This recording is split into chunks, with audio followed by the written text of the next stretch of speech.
Oh.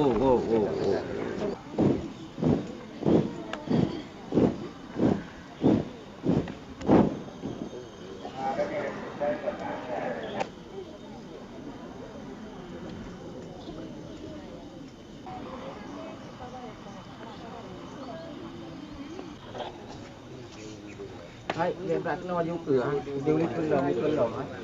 Dah siap. Siap lagi.